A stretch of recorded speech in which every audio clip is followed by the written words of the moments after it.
Hello दोस्त, नमस्कार। कैसे हो आप लोग? मैं उत्तम कुमार, आपका पाइथन ट्रेनर। जैसे कि आप जान रहे हो कि मैं आपके लिए एक यूट्यूब पे सेशन ला रहा हूँ पाइथन के डिफरेंट डिफरेंट टॉपिक्स को। तो बहुत लोगों का रिकमेंडेड था कि सर आप पाइथन के उप्स कॉन्सेप्ट को डिस्कस करके लाइए। तो मैं एक उप्स का वीडियो ला रहा हूँ जहाँ पे मैं 3 से 4 क्लासेस में सारे उप्स को कॉन्सेप्ट को डिस्कस करके लाएंगे। इस वीडियो में मैं यहाँ पे डिस्कस करूँगा कि हमें उप्स की नीड क्यों पड़ी, उप्स के अंदर क्लास क्या होते हैं, ऑब्जेक्ट्स क्या होते हैं, क्लास एंड ऑब्जेक्ट्स के बाद हम इनहेरिटेंस को डिस्कस करेंगे और ये छोटी छोटी टॉपिक्स को हम डिस्कस करके लाएंगे। और हम रियल मतलब समझ के लाएंगे कि हमें रियल चीज़ें को यूज कैसे करते हैं, कहाँ पे यूजेस करते हैं, कैसे बनाते हैं, इसका टेक्निकली नेम क्या होते हैं। तो ये सारी चीज़ हम इस वीडियो में कवर करके लाएंगे और आई होप इस वीडियो को थोड़ी आप पेशेंस के साथ कवर करना। आप खुद ही इंजॉय करोगे अपनी इस सारे सेशंस को। So thank you. I hope you enjoy the video. Let's see. एस रिची ने बना करके लाए थे, जो कि एक फंक्शनल बेस्ड कोडिंग को सपोर्ट कर रहा था। अगर मैं बात करूं फंक्शनल बेस्ड कोडिंग को, तो फंक्शन क्या था कि group of programming statement inside the any function is called function. Multiple programming statement को एक नाम दे दो और उस नाम को हम क्या बोलते थे, फंक्शन बोल के लाते थे। लेकिन आप कभी भी जो आप यूज कर रहे हो आज के टाइम में, जो हम डीलिंग करते हो रियल वर्ल्ड डेटा के साथ डील करते हैं।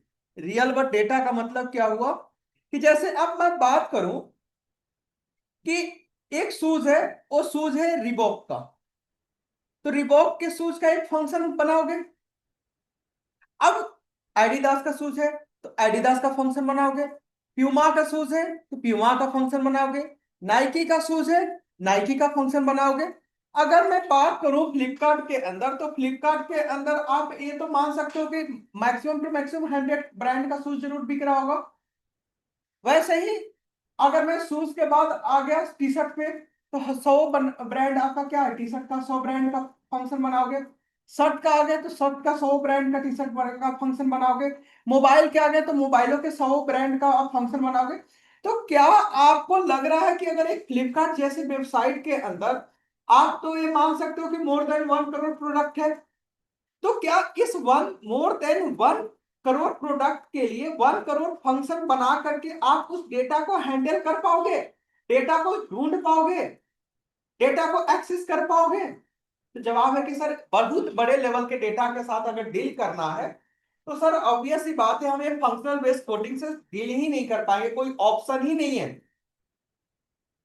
तो एक कॉन्सेप्ट जो फंक्शनल बेस्ड कोडिंग है, छोटे डेटा को तो हैंडल करने के लिए सही था, लेकिन जब रियल वर्ल्ड डेटा की बात है, तो रियल वर्ल्ड के डेटा में हम इसको एक्सेस नहीं कर पाएंगे। नहीं करने के पीछे का रीजन ये है कि अगर 1 करोड़ फंक्शन को ऐसे ही एक जगह पे बना कर रख दे, तो शायद उसको ढूंढना है सूझ को, तो अब पहले पता चला कि आपको ढूंढने के लिए मल्टीपल सेक्टर को लाना पड़ता है। एग्जाम्पल के लिए समझते हैं, आप लोग डेटा साइंस डेटा एनालिटिक्स के यहाँ पे लोग बैठे हुए हो,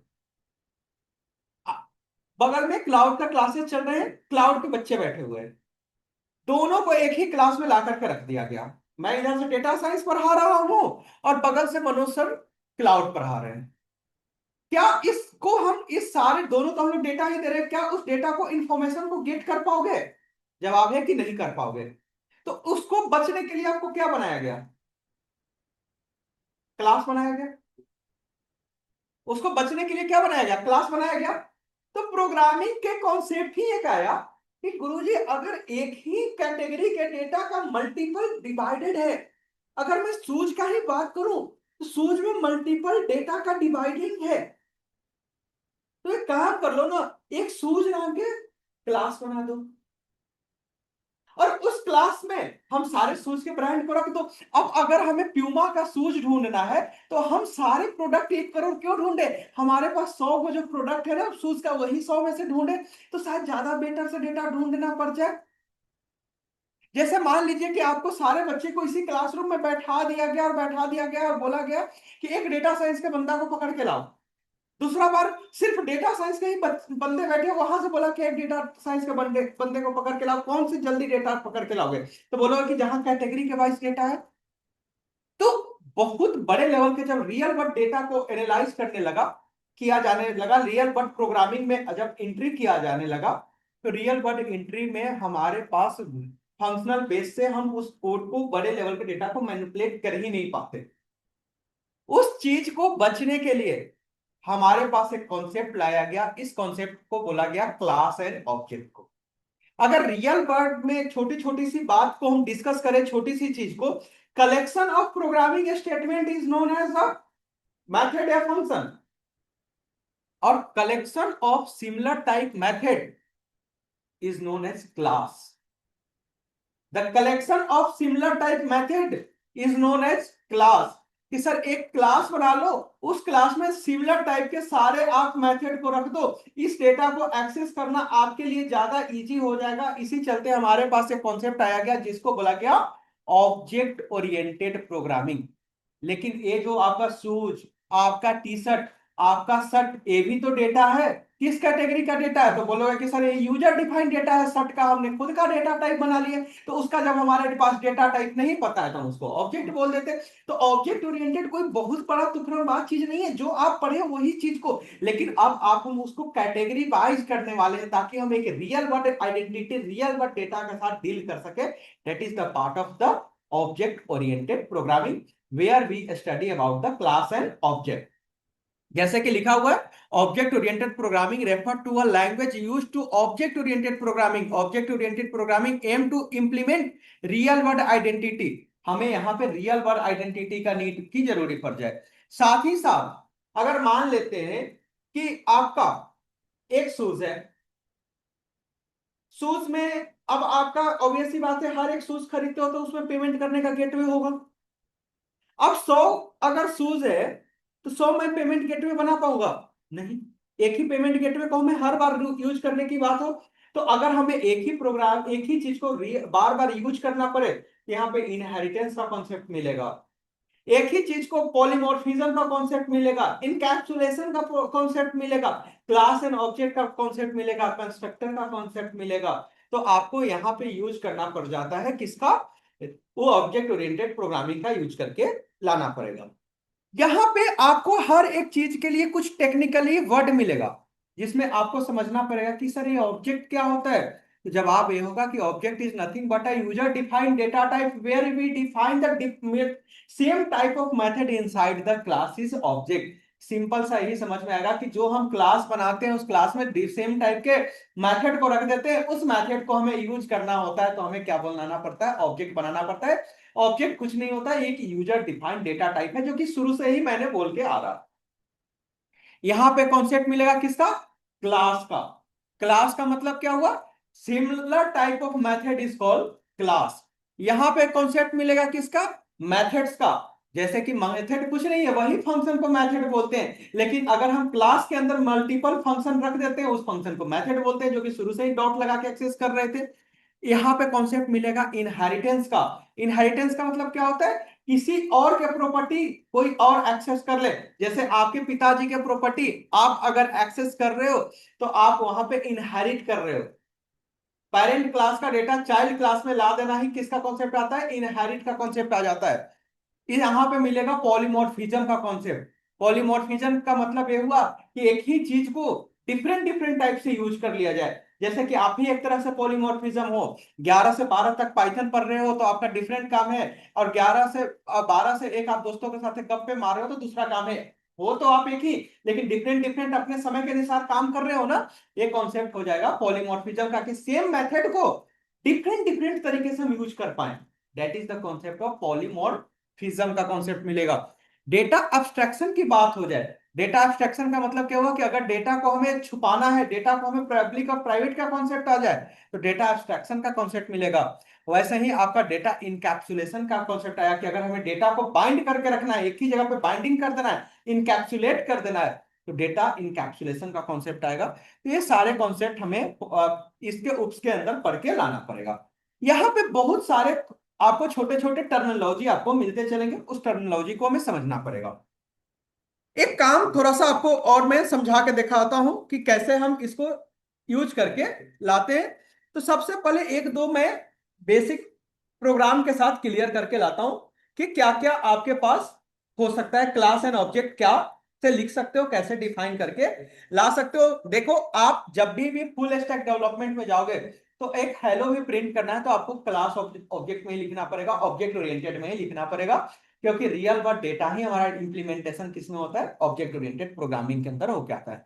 जैसे कि ऑब्जेक्ट ओरिएंटेड सपोर्ट करने वाला जितना भी रियल वर्ल्ड प्रोग्रामिंग लैंग्वेज है, जो रियल वर्ल्ड प्रोडक्शन का काम कर रहा है, जावा ऑब्जेक्ट ओरिएंटेड सपोर्ट करता है, C plus plus object oriented support करता है, पाइथन ऑब्जेक्ट ओरिएंटेड सपोर्ट करता है, आपका जावास्क्रिप्ट ऑब्जेक्ट ओरिएंटेड सपोर्ट करता है, पीएचपी ऑब्जेक्ट ओरिएंटेड सपोर्ट करता है। जो आप कंपनी में जाओगे वो कंपनी अगर रिसर्च लेवल का नहीं है, प्रोडक्शन लेवल का है, तो प्रोडक्शन लेवल के कंपनी के अंदर सारे काम ऑब्जेक्ट ओरिएंटेड लैंग्वेज पे ही होंगे। आपके पास कोई भी फंक्शनल बेस्ड प्रोग्रामिंग पे कॉन्सेप्ट नहीं होगा, तो ये चीज को ध्यान रखिएगा। अब है कि ऑब्जेक्ट ओरिएंटेड कैसे बना के लाते हैं।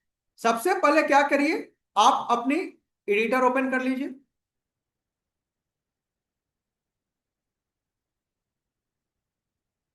अब यहां पे हर एक छोटे छोटे टर्मिनोलॉजी मिलेगा, उस टर्मिनोलॉजी को आप समझते चलिएगा अच्छे से।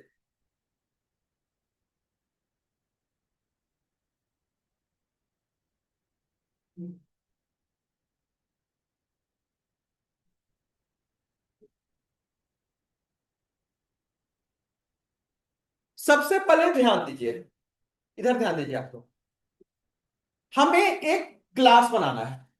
किसके लिए क्लास बनाना है, तो मान लेते हैं कि हमें एक सूज का क्लास बनाना है जहां पे हम डिफरेंट डिफरेंट कैटेगरी के शूज को स्टोर करके रखने वाले हैं। क्लास क्या है, सिमिलर टाइप ऑफ मेथड को हम क्लास बोल के ला सकते हैं। क्लास बनाने के लिए आपको क्या लिखना पड़ता है, एक क्लास नाम का कीवर्ड है पाइथन के अंदर जिसके हेल्प से हम क्लास को बना सकते हैं। क्लास बनाना किसको है, तो हमने शूज के लिए क्लास बनाना है, तो हमने क्या लिख दिया, शूज का एग्जाम्पल दे दिया।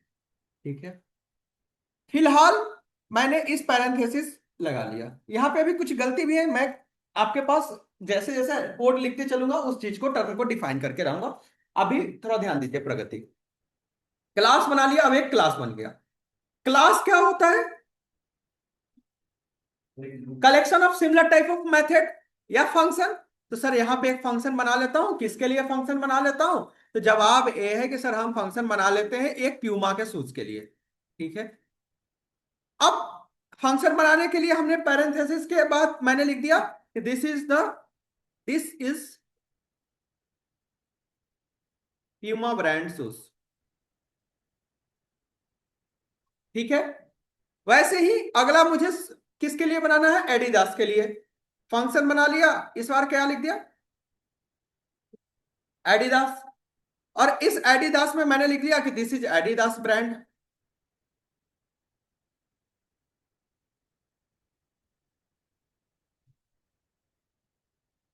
वैसे ही एक मैंने किसके लिए बना लेता हूं, नाइकी के लिए। क्या वो हंस रहे हो सब, नाइकी के लिए।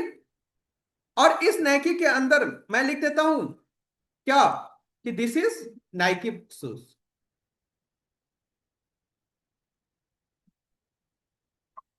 मैंने डिफरेंट टाइप के फंक्शन, डिफरेंट सेम टाइप के फंक्शन को एक शूज नाम के क्लास में रख दिया। अब ये शूज क्या होगा, क्लास होगा, और ये सारे उसके क्लास का क्या है, मेथड है। अब हमें जैसे कि अगर मेरे को और दूसरा मैं एक और क्लास बना लेता हूं किसके लिए, टी शर्ट के लिए। मैंने एक और क्लास किसके लिए बनाया, टी शर्ट के लिए। टी शर्ट के लिए बनाया, यहां पे मैंने प्रिंट कर दिया, एक फंक्शन बना लेता हूं किसके लिए, डेफ। और टी शर्ट एक किसके लिए है, तो जवाब ये है कि पोलो, यूएस पोलो है, कुछ भी डाल। और मैंने यहां पे लिख दिया कि this is polo T shirt.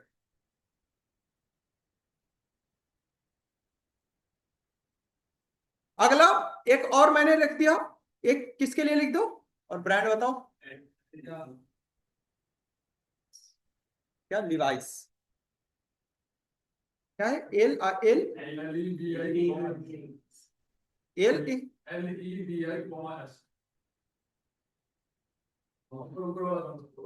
Hyphen बोलते हैं इसको। ऐसे नहीं लगा ये, अरे क्लास में लिवाइस ऐसे ही रख दो। यहाँ पे मैंने this is Levi's T shirt. अब थोड़ा सा समझिए कि अगर ये पांचों मेथड को एक जगह पे रख दिया गया और बोला गया कि टी शर्ट को ढूंढ के लाओ, पांच में से ढूंढना पड़ेगा। मैंने बोला पांचों मेथड को एक जगह रखा गया, बोला गया कि लिवाइस टी शर्ट को ढूंढ के लाओ, तो पांच में से एक ढूंढना पड़ेगा। और अगला बार मैं बोलूं कि टी शर्ट में से लिवाइस को ढूंढ के लाओ, तो दो में से ढूंढना पड़ जाए। तो कहीं लाखों में से ढूंढने से ज्यादा बेटर है कि कुछ कम ही में से ढूंढा जाए। तो क्लास ये आपका क्या हुआ, क्लास हुआ, और ये सारे उसके क्या हुए, मेथड हुए। अब मान लीजिए कि हमें क्या करना है, थोड़ा समझिए सर जी। यहां पे एक कॉन्सेप्ट आ जाएगा जो आपको कंफ्यूज कर देगा।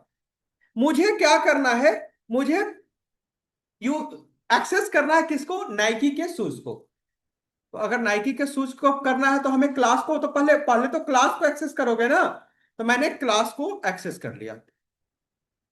अब क्लास एक्सेस हुआ, तो कोई सी एक वेरिएबल में इस क्लास को रेफरेंस बनाओगे, मेमोरी रेफरेंस तो बनाओगे। मैंने एक क्या लगा दिया, ओबीजे। अब ये पूछूं कि इसमें ओबीजे में कुछ मेमोरी रेफरेंस है, किसका रेफरेंस है? तो जवाब ये है कि किस मेथड का रेफरेंस है। तो मेथड किस कैटेगरी का डेटा है? तो बोलोगे कि पता नहीं।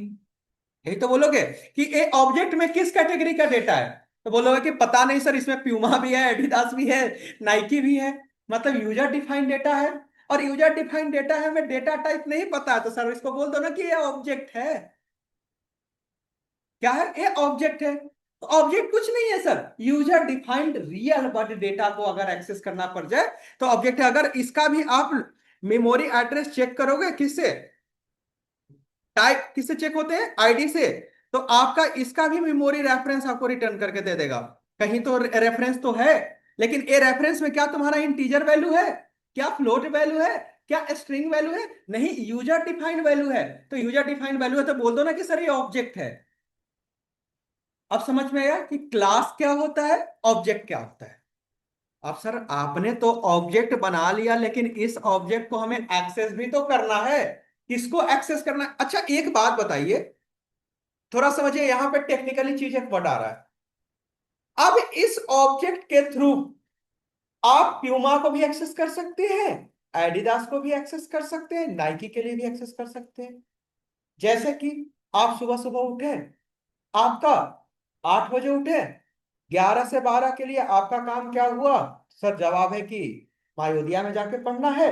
12 से 1 का आपका काम क्या है कि मायोदिया में प्रैक्टिस करना है, गप्पे करना है। 12 से 1 से 2 का काम क्या हुआ कि घर जाके सोना है।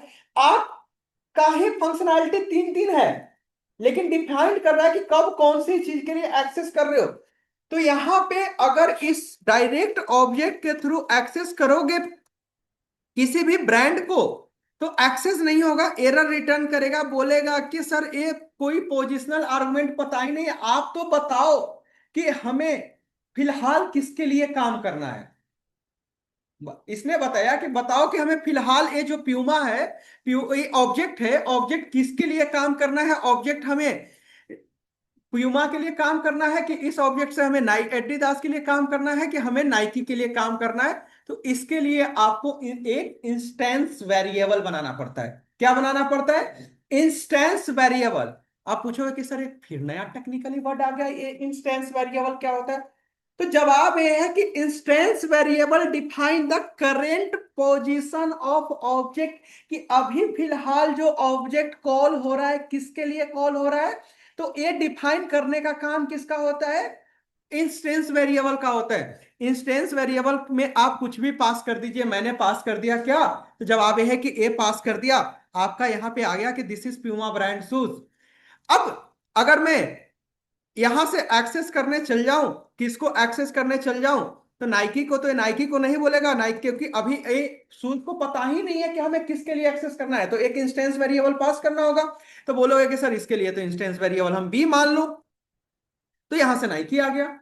लेकिन सर अब है कि बताओगे कि सर हर कोई कुछ भी इंस्टेंस वेरिएबल पता यहां पे डिफाइन करेगा, तो एक्सेस करना डिफिकल्ट हो जाएगा। इसके लिए एक नया टर्मिनोलॉजी का एक कॉन्सेप्ट लाया गया कि हमें पाइथन के अंदर जो एक इंस्टेंस वेरिएबल बनाते हैं उस इंस्टेंस वेरिएबल का एक कॉमन नाम दे दिया गया, उस कॉमन नाम को हम सेल्फ बोलते हैं। क्या बोलते हैं? सेल्फ। सेल्फ, अगर कोई पूछे कि सेल्फ क्या है, तो बोला कुछ नहीं है, सेल्फ एक इंस्टेंस वेरिएबल है। वेरिएबल का नाम हम भी कुछ रख सकते हैं, आप भी कुछ रख सकते हो, वो भी कुछ रख सकते हैं। वेरिएबल का नाम कभी फिक्स होता ही नहीं है। लेकिन एक प्रोग्रामिंग टर्मिनोलॉजी, एक कॉन्सेप्ट बनाया गया कि हमें उसमें कॉमनली सब लोग क्या रखते हैं? सेल्फ रखते हैं, जो कि एक ही सेल्फ सारे ऑब्जेक्ट को एक्सेस करके लाता है। तो सर यहां पे आप क्या पैरामीटर पास करते हैं? सेल्फ पास करते हैं। इसको क्या बोलते हैं? इंस्टेंस वेरिएबल बोलते हैं। अब इस इंस्टेंस वेरिएबल के थ्रू आप चाहो तो नाइकी को एक्सेस कर लो, आप चाहो तो इसके थ्रू एडिडास को एक्सेस कर लो, आप चाहो तो इसके थ्रू आप किसको एक्सेस कर लो? प्यूमा को एक्सेस कर लो। एक बार ऑब्जेक्ट बनाओ, इस ऑब्जेक्ट के थ्रू आप सारे ब्रांड को एक्सेस करके ला सकते हो। अब डेटा को एक्सेस करना इजी हो जाएगा। हम हेलो वर्ल्ड प्रिंट करने के लिए क्लास एंड ऑब्जेक्ट नहीं यूज करते। क्लास एंड ऑब्जेक्ट यूज करते हैं जब बहुत बड़े एप्लीकेशन के बाद आते हैं। वहां पे डेटा आपके छोटे मोटे डेटा नहीं है, बहुत बड़े लेवल का डेटा है, और उस बड़े लेवल का डेटा हमेशा एक्सेस कर ही नहीं सकते हैं। जैसे कि पाइथन में हर एक चीज क्लास है। अगर बात करूं कि एक्स क्या है, एक्स इक्वल टू मैंने लिखा 10, और इसका मैंने अगर एक्स को प्रिंट करोगे,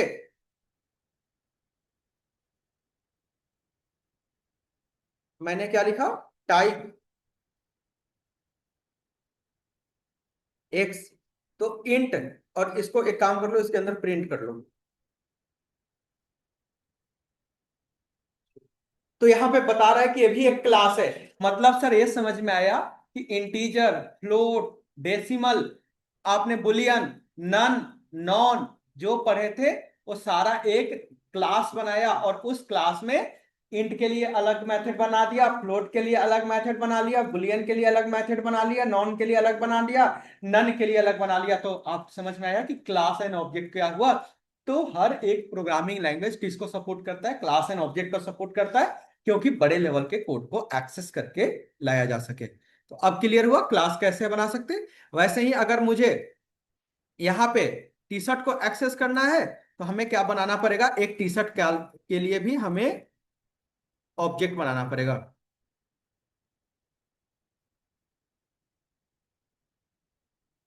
मैंने इसको ऑब्जेक्ट ओ नाम से बना लिया।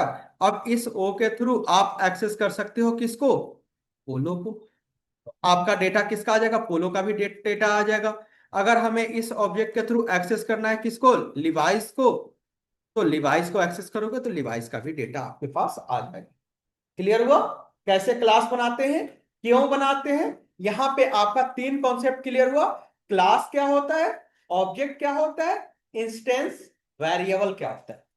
क्लियर। अब इस कैलकुलेटर के अंदर मैं क्या कर रहा हूं? जवाब ए है कि मैं एक इनपुट के लिए फंक्शन बना लेता हूं कि इनपुट में क्या करना है। तो सबसे पहले कुछ भी काम हो तो इनपुट तो हमें लेना ही पड़ेगा। अगर एडिशन करना है, सब्सट्रैक्शन करना है, तो मैंने एक फंक्शन बना लिया किसके लिए? इनपुट के लिए।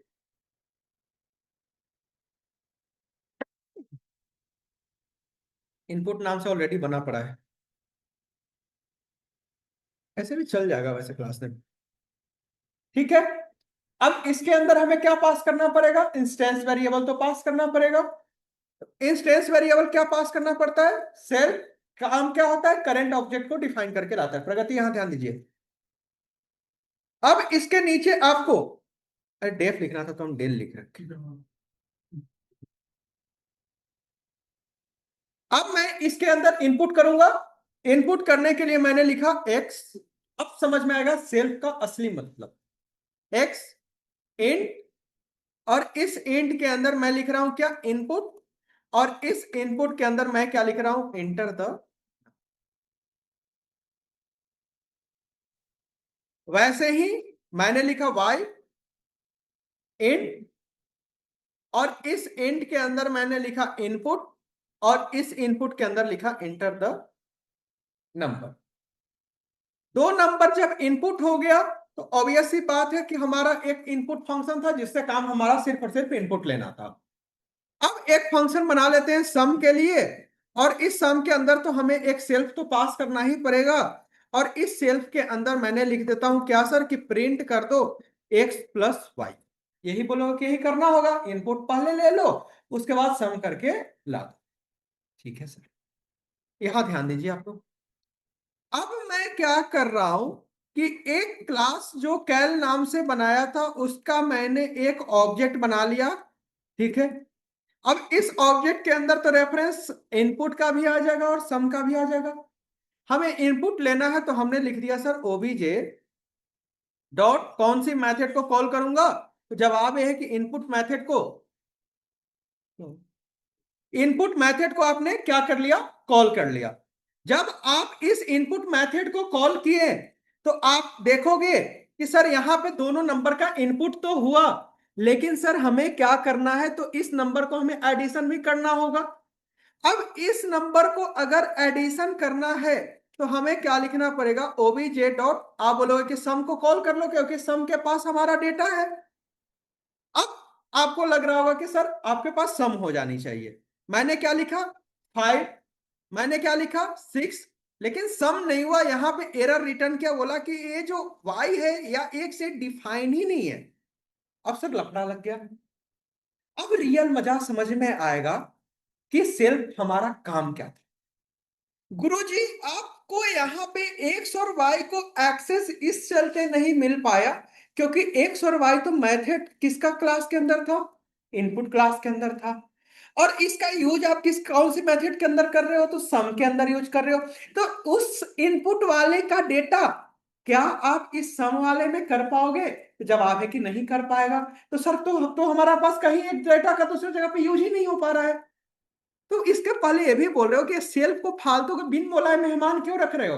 तो भैया हम इसको बिन बुलाए मेहमान इसी दिन के लिए तो रखे थे कि आप सेल्फ को बताओ कि भैया एक्स हमारा ही क्लास का डेटा है, मतलब हमारा ही सगा संबंधी है। मैंने सेल्फ डॉट एक्स लिखा और यहां पे मैंने लिखा क्या, सेल्फ डॉट वाई। और इस बार मैंने क्या किया, यहां पे self dot x plus self dot क्या कर दिया, तो जवाब ये है कि भाई अब सर मैंने कोई नंबर दिया तो एडिशन होके आ गया।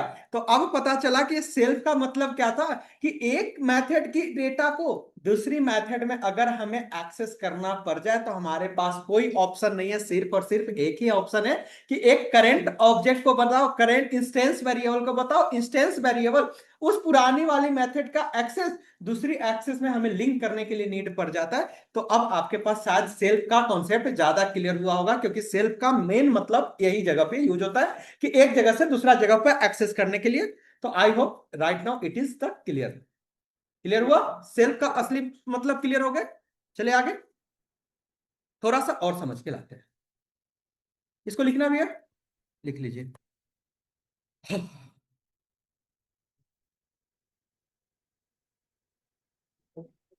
आपने जब इस पैरामीटर को पास किया तो इस पैरामीटर पे आपने एक्सेस कर दिया। अब एक चीज रहा सर कि चलो ये तो हमें पैरामीटराइज हम कैसे बना सकते हैं, वो चीज तो क्लियर हो गया। अब मैं क्या कर रहा हूं कि सर इस बार मैं पैरामीटराइज ना बना करके मैं यहां पे इंट, और इस इंट के अंदर मैं फिर से वो इनपुट करा ही देता हूं, और इस इनपुट कराने के बाद एंटर द नंबर, फिर से मैंने लिखा इंट, और इस इंट के अंदर मैंने लिखा इनपुट, और इस इनपुट के अंदर मैंने लिखा इंटर द, कहां गलती हुआ, कहां, अच्छा हाँ पैरामीटर को पास किया था। तो आपने जब कोड चलाया तो ये सम होकर के आ गया। वैसे ही एक मैं और मेथड बना लेता हूं किसके लिए, सब्सट्रैक्शन के लिए, और इस सब्सट्रैक्शन में मैंने सेल्फ पैरामीटर को पास किया, और इस सेल्फ पैरामीटर के अंदर मैंने लिखा प्रिंट, और इस प्रिंट के अंदर मैंने लिखा self dot X minus self dot Y. अब मैंने सम को कॉल किया था तो सम का डेटा आ गया, और यहीं पे मैं अगर सब को कॉल करूं तो सब्सट्रैक्शन को का भी डेटा आपको गेट करके ला देगा। ये तो क्लियर है सर। अब मुझे एक चीज ही नहीं बताना है, अब अगर हमें यूज करना हो सम को या यूज करना हो सब्सट्रैक्शन को, तो दोनों के लिए मैंडेटरी है कि सर ये इनपुट फंक्शन को तो कॉल करना ही पड़ेगा, अगर इनपुट फंक्शन नहीं कॉल करोगे तो एरर आ जाएगा। क्या इस बात से आप एग्री हो? इस बात से तो एग्री है। अब इस एग्री है तो सर ऑब्वियस सी बात है, हर बार हमें इनपुट फंक्शन को तो कॉल करना ही पड़ेगा। तो आपका मन में एक जवाब और सवाल आया होगा कि कुछ ऐसा जुगाड़ है क्या कि कोई एक ऐसा फंक्शन बना दो जिसको हमें ऑब्जेक्ट के साथ कॉल ही नहीं करना पड़े, ये ऑटोमेटिकली कॉल हो जाए। कब कॉल हो जाए? जब इस क्लास का ऑब्जेक्ट डिफाइन किया जाए। मैंने ये सॉल्यूशन दिया, क्वेश्चन पूछा कि क्या ये हमें अगर सब्सट्रैक्शन और समेशन को अगर एक्सेस करना है तो मैंडेटरी है? क्या मैंडेटरी है? कहे तो जवाब ये है कि आपको यहां पे इनपुट को तो कॉल करना ही पड़ेगा, इनपुट मेथड को कॉल करना ही पड़ेगा। तो आप बोलोगे कि ऐसा जुगाड़ बता दो जो इसको कॉल ना करना पड़े, क्योंकि बिना कॉल किए ही एक कॉल हो जाए। कब कॉल हो जाए? जब इस क्लास का ऑब्जेक्ट को डिफाइन किया जाए। तो इसके लिए एक कॉन्सेप्ट आता है जिस कॉन्सेप्ट का नाम है कंस्ट्रक्टर। क्या नाम है? कंस्ट्रक्टर। कंस्ट्रक्टर कोई पूछे कि सर व्हाट इज कंस्ट्रक्टर, तो constructor is a special type method inside the class which we do not need to call. It calls automatically when the object is defined. मैंने बोला कि कंस्ट्रक्टर एक special type का method है। किसके अंदर method है? तो क्लास के अंदर मेथड है, और इसको हमें कभी भी कॉल नहीं करना पड़ेगा, ये ऑटोमेटिकली कॉल होगा। कब कॉल होगा? जब उस क्लास का ऑब्जेक्ट बना दिया जाए। कंस्ट्रक्टर का ये चीज तो हमें समझ में आ गया। अब बात रहा कि सर कंस्ट्रक्टर बनाए तो बनाए कैसे? तो हर एक लैंग्वेज में कंस्ट्रक्टर बनाने का अलग तरीका है। पाइथन ने थोड़ा यूनिक तरीका बनाया। इसने बोला कि अगर आपको कंस्ट्रक्टर बनाना है तो आप लगाइए under score init under score. ये क्या बन गया? आपका बन गया कंस्ट्रक्टर। अब मैंने क्या इस इनिट फंक्शन को कॉल कर रहा हूं? नहीं, डायरेक्ट मैं किसको कॉल कर रहा हूं? समेशन। और किसको एक्सेस कर रहा हूं? सब्सट्रैक्शन को, कोड को रन किया, और सर आपका कोड क्या चल गया?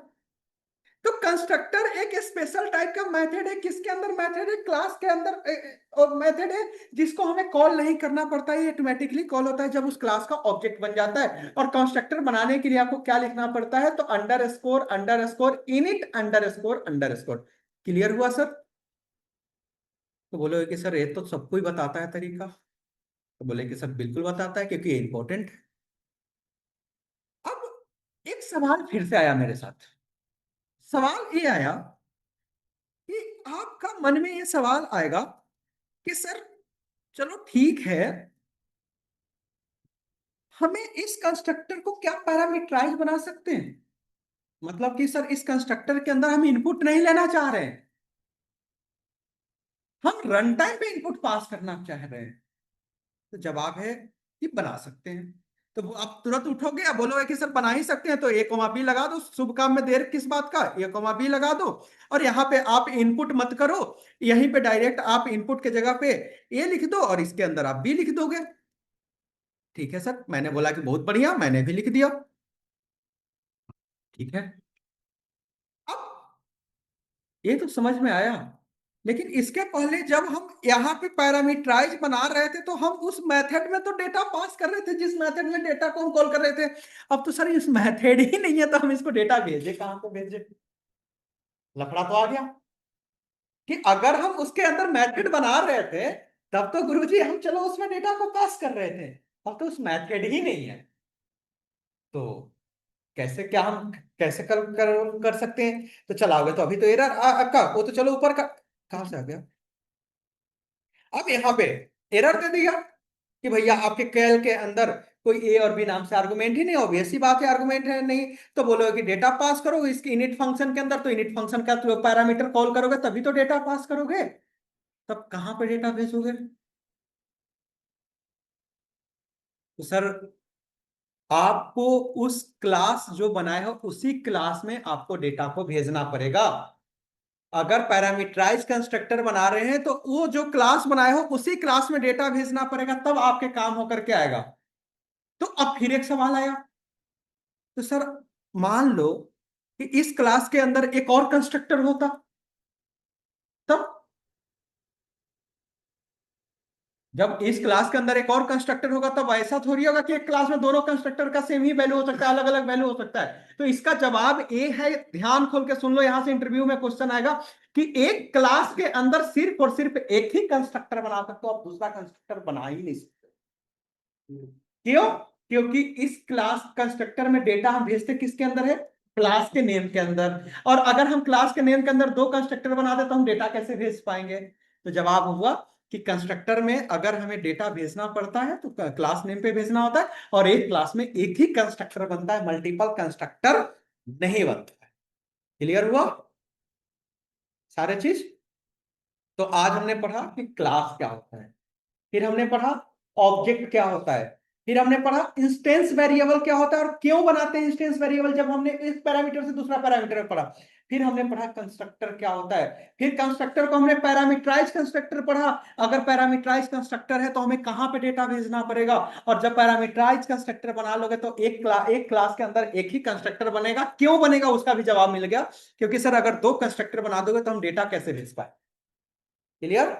पक्का? है ना इंटरेस्टिंग टॉपिक? तो अभी तो गेम स्टार्ट हुआ, इस बहुत इंटरेस्टिंग गेम है।